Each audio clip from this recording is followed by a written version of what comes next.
ബഷീർ എന്ന ഒരു യുവ നേതാവിനോട് മുട്ടി വിറച്ചു നിൽക്കുന്ന കാഴ്ചയാണ് ഇപ്പോൾ നാം കാണുന്നത്. അടുത്ത റൗണ്ടുകളിൽ പിണറായി വിജയനെ ലീഡ് തിരിച്ചു പിടിക്കാൻ കഴിയുമോ, ജയിക്കാൻ കഴിയുമോ എന്നത് പ്രധാനപ്പെട്ട ചോദ്യമാണ്. സുരേഷൻ, ഈ തെരഞ്ഞെടുപ്പ് ഫലത്തിലേക്ക് വരുമ്പോൾ കോൺഗ്രസിൽ മുഖ്യമന്ത്രിയാകാൻ തമ്മിലേക്കുണ്ട് എന്ന് പറഞ്ഞപ്പോൾ നമ്മൾ പറഞ്ഞിരുന്നു പ്രതിപക്ഷ നേതാവാകാൻ വലിയ അടിയൊന്നും ഉണ്ടാവില്ല, പിണറായി വിജയൻ ആദ്യം പിന്നീട് അദ്ദേഹം ഏൽപ്പിക്കുകയുമായിരുന്നു. ഇപ്പോൾ അതുപോലെ പ്രതിപക്ഷ നേതൃസ്ഥാനം ഏറ്റെടുക്കാൻ അർഹതയുണ്ടോ എന്ന് ഗൗരവത്തോടെ ചിന്തിക്കേണ്ടതാണ്. കാരണം ഇതിനു മുമ്പ് LDF ഏറ്റിട്ടില്ലാത്ത തരത്തിലുള്ള കനത്ത പരാജയമാണ്. ഒരർത്ഥത്തിലാണ് ഒന്ന് ജനകീയമായുള്ള വോട്ട് കുറഞ്ഞു, രണ്ടാമത് പാർട്ടിക്കുള്ള വോട്ടുകൾ നഷ്ടപ്പെട്ടെങ്കിൽ അത് പാർട്ടിയിൽ ഒരു വ്യക്തി കേന്ദ്രീകൃതമായി നടന്ന ഏകാധിപത്യ പ്രവണതയ്ക്കെതിരെയുള്ള ശക്തമായ വിധിയെഴുത്താണ്.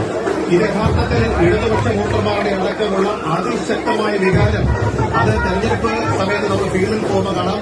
ഇത്രത്തോളം നിസ്സംഗതയും നിരാശയും